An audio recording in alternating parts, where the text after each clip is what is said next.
60-70 বছরের জিন্দেগি ওইটা থাকার জন্য আল্লাহ পাঠান নাই, এখানে থাকার জন্য না, এটা ছাইরা চইলা যাইতে হবে। দাদা তো ছিলেন, দাদা চইলা গেছেন, অনেকের বাবা চইলা গেছে, অনেকের মা চইলা গেছে, কেউই থাকতে পারে নাই। আপনি আমি কেমন করে থাকবো? আল্লাহ যার জন্যই দুনিয়ার সব কিছু বানাইছেন তিনিই থাকতে পারেন নাই। আকাশ দেখেন তো তার জন্যই, জমিন দেখেন তো তার জন্যই, পাহাড় দেখেন তো তার জন্যই, সমুদ্র দেখেন তো তার জন্যই, তিনি থাকতে পারেন নাই, চলে যাইতে হয়েছে। তাইলে আপনি আমি কেমন করে থাকবো? আপনি আমিও তো চলে যেতে হবে। এখানে তো অনেকে আছেন বাবার লাশটা কাঁধে কইরা কইরা ওই কবরে নামাইছেন, অনেকে আছেন নিজের মায়ের লাশটাকে ওই কাঁধে কইরা কইরা কবরে নামাইছেন। যখন কবরে নামাইছেন, নামাইতে দেরি হয়েছে, আপনার চোখের পানিগুলা ওই মাটিতে জড়ায় পড়তে দেরি হয় নাই। হায়, তাদের স্মৃতিগুলা যখন মনে পড়া যায়, বুকটা ফাইটা যায়, ভিতরটা ফাইটা যায়। নবীর বাগান যেখানে থাকবে, যেখানে উলামায়ে কেরামগণ থাকবেন, এদের কারণেই তো আল্লাহ এখন পর্যন্ত দুনিয়াটাকে কিয়ামত করার নাই। কি বলেন? উনাদের কারণে, উনাদের সুহবতে তো আমরা চাই এই মাদ্রাসাগুলো বড় হয়ে যাক। এই মাদ্রাসার সাথে ইন্নাল উলামা ওয়ারাসাতুল আম্বিয়া, আল্লাহর রাসূল চইলা গেছেন, কিন্তু বইলা গেছেন আপনি যদি চইলা যান, আপনার সম্পদের ভাগিদার যেমন কইরা আপনার সন্তান হয়, আপনার ছেলে হয়, আপনার মেয়ে হয়, আপনার মা ভাই বোন আত্মীয় স্বজনরা হয়, ঠিক তেমনিভাবে যেহেতু আল্লাহর রাসূল চইলা গেছেন, এবার আল্লাহর রাসূলের নবীওয়ালা দায়িত্ব এটা কারা অর্জন করবে? নবীওয়ালা দায়িত্ব কারা পালন করবে? এর জন্য আল্লাহর রাসূল বইলা গেছেন ইন্নাল উলামা ওয়ারাসাতুল আম্বিয়া, নিশ্চয়ই উলামায়ে কেরামের, আম্বিয়া কেরামের ওয়ারিস হচ্ছেন উলামায়ে কেরাম। তা আম্বিয়া কেরাম চইলা গেছেন, এখন ওই দায়িত্বটা পালন করবেন কে? পালন করবেন বলেন, কে পালন করবেন? এটা আলেম উলামারা পালন করবেন। তো উলামায়ে কেরাম যেহেতু নবীওয়ালা দায়িত্ব পাইছেন, তো তাদের কথা মেনে চলার দরকার আছে না নাই? এখানের মধ্যে আল্লাহ তাআলা অনেককে সম্পদ দান করছেন। হায় হায়, এমন সম্পদ দুনিয়ায় 60-70 বছরের জিন্দেগি ওইটা থাকার জন্য আল্লাহ পাঠান নাই, এখানে থাকার জন্য না, এটা ছাইরা চইলা যাইতে হবে। দাদা তো ছিলেন, দাদা চইলা গেছেন, অনেকের বাবা চইলা গেছে, অনেকের মা চইলা গেছে, কেউই থাকতে পারে নাই। আপনি আমি কেমন করে থাকবো? আল্লাহ যার জন্যই দুনিয়ার সব কিছু বানাইছেন তিনিই থাকতে পারেন নাই। আকাশ দেখেন তো তার জন্যই, জমিন দেখেন তো তার জন্যই, পাহাড় দেখেন তো তার জন্যই, সমুদ্র দেখেন তো তার জন্যই, তিনি থাকতে পারেন নাই, চলে যাইতে হয়েছে। তাইলে আপনি আমি কেমন করে থাকবো? আপনি আমিও তো চলে যেতে হবে। এখানে তো অনেকে আছেন বাবার লাশটা কাঁধে কইরা কইরা ওই কবরে নামাইছেন, অনেকে আছেন নিজের মায়ের লাশটাকে ওই কাঁধে কইরা কইরা কবরে নামাইছেন।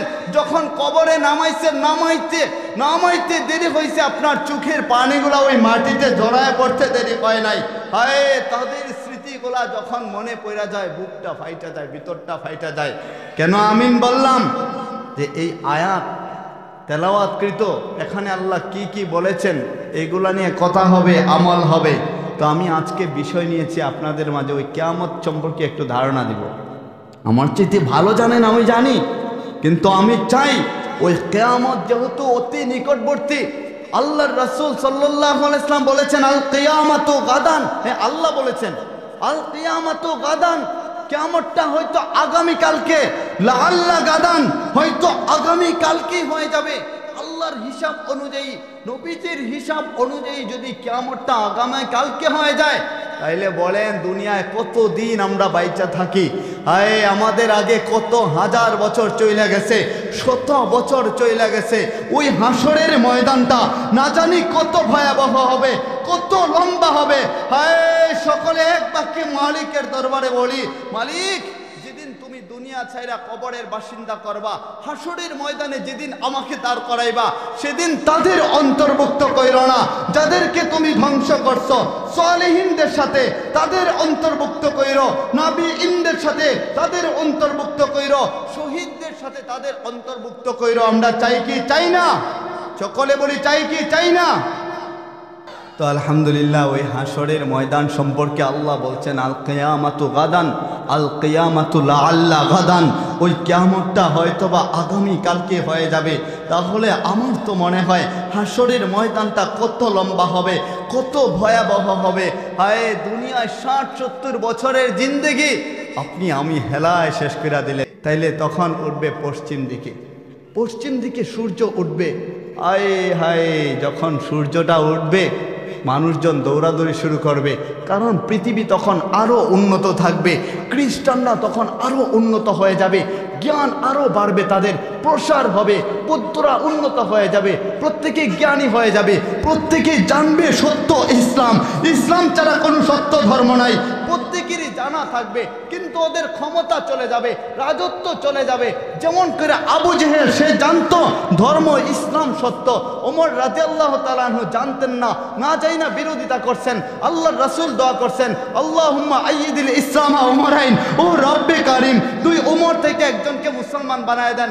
আল্লাহ মুসলমান হিসাবে হযরতে ওমর রাদিয়াল্লাহু তাআলা আনহুকে কবুল করছেন। আবু জেহেল জানতো, জানার পরেও সে মানতো না, যার জন্য তাকে কবুল করেন নাই। কপালটা এমন পুরা পুড়ছে, যারা হজে যায় এখনো যায় পেশাব করে তার বাড়িতে। হ্যাঁ কি যারা গেছেন ওইখানে পেশাব করে, তোর কপালে পেশাব করে, পেশাব করে, এমন পুরা পড়ছে।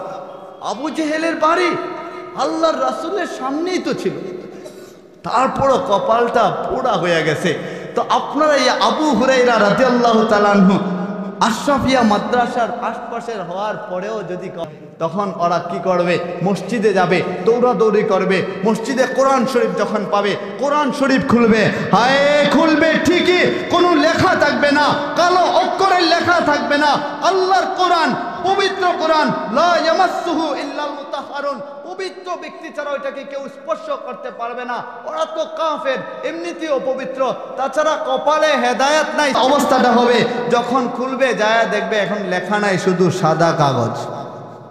কিয়ামতের আগ মুহূর্তে, কিয়ামতের আগে যখন ওই সূর্যটা উঠবে, হায় হায় মানুষজন পাগল হয়ে যাবে।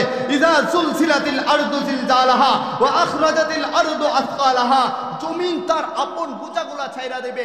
জমিনের তলদেশের মধ্যে যত পাওয়ারফুল শক্তিশালী সম্পদগুলো আছে, খনিজ সম্পদগুলো আছে, ওইগুলাকে ছাইরা দিবে। কেউ কেউ বলছেন হাসরের ময়দান যখন হবে, ইসরাফিল আলাইহিস সালাম যখন দ্বিতীয় ফু দিবেন, দ্বিতীয় সিংহায় যখন ফু দিবেন, ওই তখন জমিনের ভিতরে যত লাশ থাকবে ওইগুলাকে ছাইরা দিবে। অনেকে অনেক মতামত দিচ্ছেন, কিন্তু বিষয় হচ্ছে এটাই, আমরা যাই বলি না কেন আমাদের হায়াতটা সীমিত, আমরা চইলা যাইতে হবে ওই মালিকের দরবারে। আমাদের অনেকের বাবা চইলা গেছেন, কার কার বাবা নাই একটু দেখাই, কার কার বাবা মা দুজনই নাই একটু দেখাই। আল্লাহ আল্লাহ আল্লাহ আল্লাহ আল্লাহ সকলকে কবুল করুক। তারা কোনো ঘাটে আটকা পড়া থাকলে তাদেরকে মাফ করে দেন, বলুন আমিন। আমাদেরকে ওই কবরের বাসিন্দা হইতে হবে। এটা এমন একটা ঘর, যেই ঘরের মধ্যে আলো নাই, যেই ঘরে বাতি নাই, বিছানা নাই, কিছুই নাই, ওই ঘরের মধ্যে আপনি আমি থাকতে হবে, একা থাকতে হবে। দুনিয়ায় ঘরের মধ্যে যদি রাতের বেলা না ফেরেন, মা কষ্ট পায়, কলিজা ভাইটা যায়, বাবা কষ্ট পায়, কলিজা ভাইটা যায়, চিন্তা করে আমার সন্তানটা কখন আসবে, চিন্তা করতে থাকে, চিন্তা করতে থাকে, কান্না করে অনেক সময়, সন্তানটা কেন এখনো আসছে না। আয় আপনি আমি যখন চইলা যাব, মসজিদের মাঠ থেকে আলান আসবে অমুকের জানাজার আর 20 মিনিট 30 মিনিট বাকি আছে, আপনার মায়ের কানের মধ্যে যখন যাবে, বাবার কানের মধ্যে যখন যাবে, আদরের স্ত্রীর কানের মধ্যে যখন এই কথাটা যাবে, আপনার সন্তানের কানের মধ্যে যখন এই কথাটা যাবে, আপনার জানাজার 20 মিনিট 30 মিনিট বাকি আছে,